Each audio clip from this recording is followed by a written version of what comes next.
In many ways, Parc is the heart and soul of Parkdale. It's a community centre where hundreds of people who live on the margins drop by on a daily basis. They get a free meal, but more importantly, they get a chance to give back more than they get. This week, the main floor, where most of the action happens at Parc, is being renovated. But as Mary Weens tells us, it's not just the building that's being renovated, it's also the whole approach to food charity. Lunch is given at 11. If you're not here... Parc is about much more than a free meal. Not only is the floor downstairs being renovated, so is the whole philosophy around food charity. The Ontario Trillium Foundation gave Vic Willis money to monitor food charity in Parkdale, to get a handle on how food flows into the neighbourhood and how different agencies distribute it. The goal, a coordinated system for food, with every program tracking its supplies, what they cost, helping figure out how to get more bang out of their tiny budgets. Starting with coffee, but we then want to expand it to some other opportunities. Local restaurants are picking up extra food for Parc while stocking their own kitchens, like the cauliflower that arrived this week. And that's Mildred's Temple Kitchen, who actually has this fabulous curried cauliflower soup on their menu. And so they wanted to actually do a little thing saying, here's a nod to, Parc will be also getting some cauliflower whenever we do this. Another partnership with the local food co-op. By month's end, many of Parc's members, most of whom are on social assistance, have no money left. Helping at the co-op earns them credits towards fresh produce at month's end, when their money's gone. And that's the problem.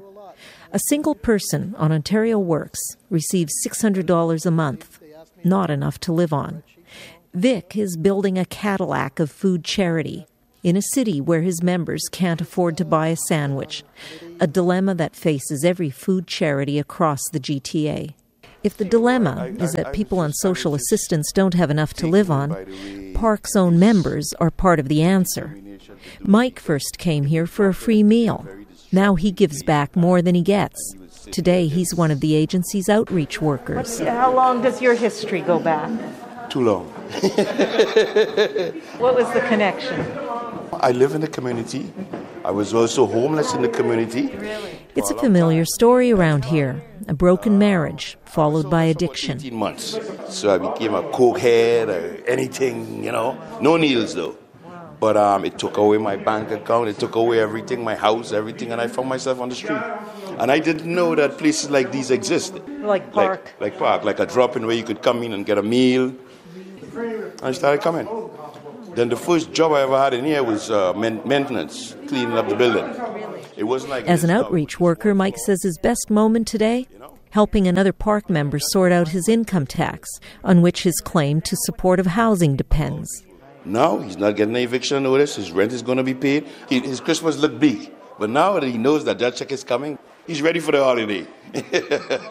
Mike's got a long list of other people's problems to untangle this afternoon.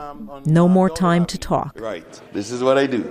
And if I don't do it well, that guy standing over there is going to give me my walking papers. Okay. It's a strategy that a growing number of charitable meal programs are adopting. A free meal is an opportunity to build community and support someone who wants to make a more profound change. For CBC Radio, I'm Mary Weens in Toronto.